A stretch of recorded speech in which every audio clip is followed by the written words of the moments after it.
ప్రభు నామంలో అందరికీ వందనాలు. దైవ మర్మములు. మే 9వ తారీఖు. కీర్తనల గ్రంథము 73వ అధ్యాయము 24వ వచనము. నీ ఆలోచన చేత నన్ను నడిపించెదవు.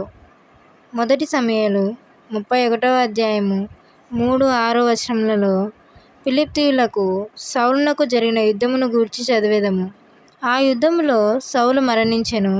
సౌలు దేవుని చేత అభిషేకింపబడినవాడు గనుక దావీదు అతని చంపజూచినప్పుడు దేవుడు అనుమతించలేదు. ఇప్పుడు సౌలు అతని కుమారులు యుద్ధములో మరణించిరి. సౌలునకు విరోధముగా దావీదు పోరాడనవసరము లేదు. దావీదునకు తెలియని విధానములో దేవుడు దావీదు పక్షముగా పనిచేయుచుండెను. ఉన్నతమైన గొప్ప పరిచర్య నిమిత్తము దేవుడు దావీదును ఏర్పరచుకొనెను.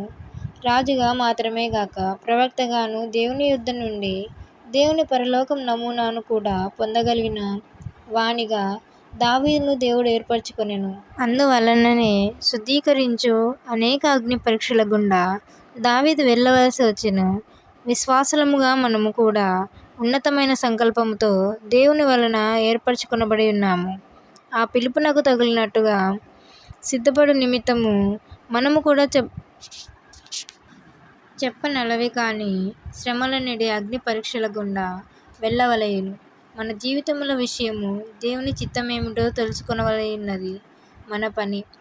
పాత నిబంధనలో దేవుని చిత్తము తెలుసుకొనుటకు ప్రజలు ప్రధాన యాజకుని యొద్దకు పోవలసి ఉండెను.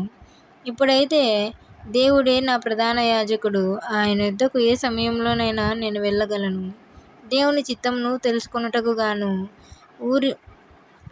ఊరీము తుమ్మీము అనే 2 రాళ్ళు ప్రధాన యాజకునికి ఇవ్వబడెను. ఇప్పుడైతే యేసుక్రీస్తు ప్రభువు దేవుని వెలుగు, దేవుని సత్యము అనే 2 రాళ్లను నాలో ఉంచి ఉన్నాడు. కీర్తనల గ్రంథము 43వ అధ్యాయము 3వ వచనం ప్రకారము దేవుని చిత్తము తెలుసుకొనుటకై ఆయన మందిరములోనికి నేను వెళ్ళగా ఆయన నా హృదయములో నివసించుచున్న క్రీస్తు ప్రభువే దేవుని సత్యము, దేవుని వెలుగుగా నన్ను నడుపును. నీవు ప్రభు వద్దకు తిరిగి వచ్చినప్పుడు కేవలము నువ్వు పోగొట్టుకొనిన వాటిని సమకూర్చుకొనుటకు మాత్రమే గాక నీ దుఃఖమంతయు ఆనందముగాను మారును. ఫిలిష్తీయుల మీద గాని నీ స్నేహితుల మీద గాని ఆధారపడక క్రీస్తు ప్రభువునందు మాత్రమే నమ్మిక ఉంచుటకు నేర్చుకొనుము. ప్రతి సందర్భంలో ప్రభువును అడుగుట, ఆయన చిత్తము నెరిగి ఆయన స్వరమును విని ఆయనకు విధేయత చూపించుట సాధ్యముగా కనిపించును. అయినను తప్పక ఆయనను విధేయత చూపించుటకే నేర్చుకొనుము.